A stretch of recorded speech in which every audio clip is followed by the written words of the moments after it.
4 वर्षापासून फरार असलेला खुनाच्या गुन्ह्यातील आरोपी स्थानिक गुन्हे शाखेने केला जेरबंद। बीड जिल्ह्याचे पोलीस अधीक्षक नंदकुमार ठाकूर व अप्पर पोलीस अधीक्षक बीड यांनी स्थानिक गुन्हे शाखेचे पोलीस निरीक्षक उस्मान शेख यांना पोलीस ठाणे आष्टी येथे 2020 साली दाखल असलेल्या खुनाच्या गुन्ह्यातील फरार असलेला आरोपी पकडण्याचे आदेश दिले होते। त्या अनुषंगाने पोलीस निरीक्षक उस्मान शेख यांनी पोलीस उपनिरीक्षक मुरकुटे यांच्या टीमला सदरील फरार असलेला आरोपी पकडण्याचे सांगितले होते।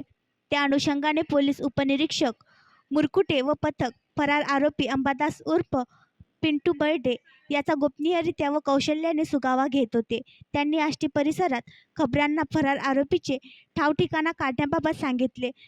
दिनांक 16 जुलै 2024 रोजी मौजे फत्तेवडगाव तालुका आष्टी येथे दिनांक 13 जुलै 2020 रोजी गावातील काही लोकांनी मिळून चोर समजून हकीम ईश्वर्या भोसले वय 26 वर्ष राहणार पुंडी वाहिरा तालुका आष्टी यास मारहाण करून जखमी केले होते।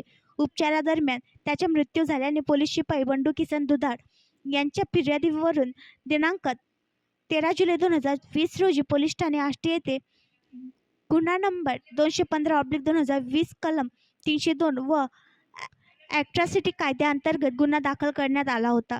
यातील फरार आरोपी पिंटू बर्डे हा गुन्हा नोंद झाल्यापासून फरार होता, परंतु गुप्त बातमीदार मार्फत माहिती मिळाल्यावरून सदरील 4 वर्षापासून खून करून फरार असलेला आरोपी नामे अंबादास उर्फ पिंटू भाऊसाहेब बर्डे वय 47 वर्ष राहणार काळेवस्ती फत्तेवडगाव तालुका आष्टी यास तो घरासमोर उभा असल्याची बातमीवरून पकडण्यासाठी गेले असता तो पडून जाऊ लागला, परंतु गुन्हे शाखेचे पथकाने पाठलाग करून मोठ्या शिताफीने पकडले व पोलीस ठाणे आष्टी यांच्या ताब्यात दिले आहे। सदरील कामगिरी ही श्री नंदकुमार ठाकूर पोलीस अधीक्षक बीड, श्री सचिन पानकर अप्पर पोलीस अधीक्षक बीड यांच्या मार्गदर्शनाखाली स्थानिक गुन्हे शाखेचे पोलीस निरीक्षक उस्मान शेख, पोलीस उपनिरीक्षक सिद्धेश्वर मुरकुटे, सहाय्यक फौजदार तुळशीराम जगताप, पोलीस हवालदार पी.टी. चव्हाण, विकास राठोड, राहुल शिंदे, बाळू सानप व चालक नामदेव उगले यांनी केली आहे।